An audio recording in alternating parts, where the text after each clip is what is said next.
Hi there, I am Morgan with Root and Rise, and I'm so happy that you decided to join your free month of free workouts, wellness challenges, and journal prompts to truly make a difference in your life and hopefully build sustainable habits that you can keep for good. So I'm going to give you a quick overview of the spreadsheet here. Again, there is the PDF option, but the setup's going to be exactly the same. So I'm going to walk you through how this works, how to enter information that's going to help you make better decisions on what weight to use for each set, how this can be a helpful tool for you as you progress from workout to workout and week to week.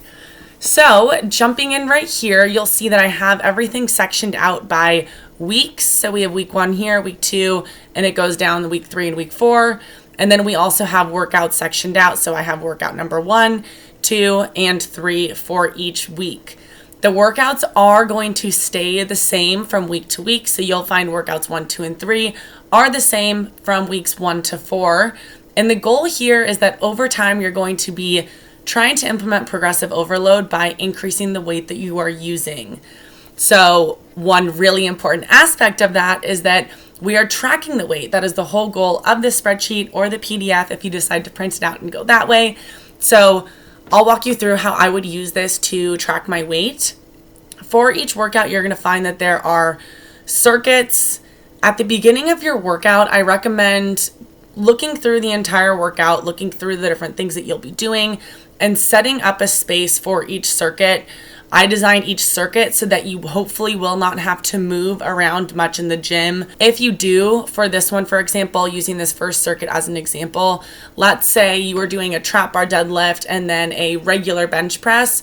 For somebody that's more advanced, the trap bars might be located in a different area of the gym as a bench press.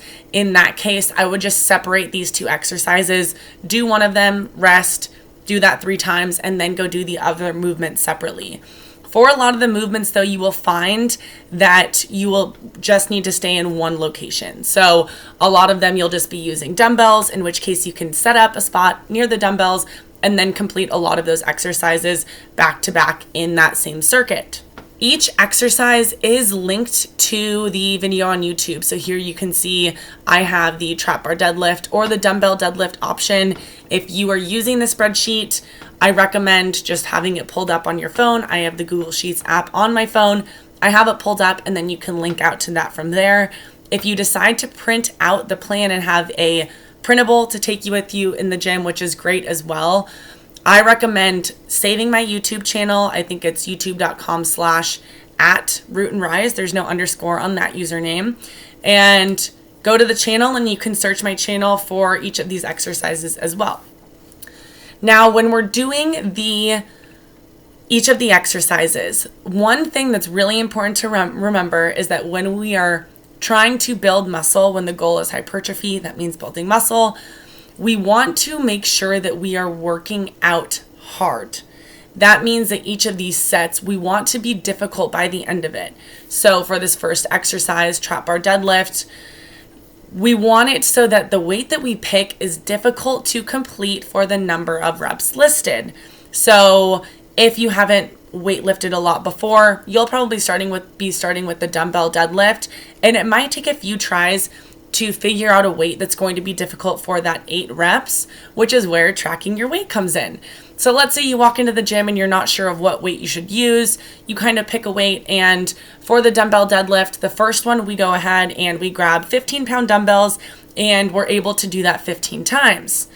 Instead of just stopping at 8, you want to make sure that you're going until it's difficult. So even if this says 8, when you're taking the time to find a weight that works for you, you want to write down the number of reps that you could complete with that weight that you chose.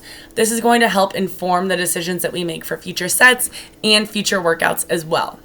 So in this example, if I used 15-pound dumbbells and I got 15 reps, I'm going to write 15 with 15 pounds. Then the next set that I go, instead of doing that 15 pounds again, I'm probably going to jump up to 17.5 pounds if you have those, or even 20 pounds, and see if that gets me closer to 8.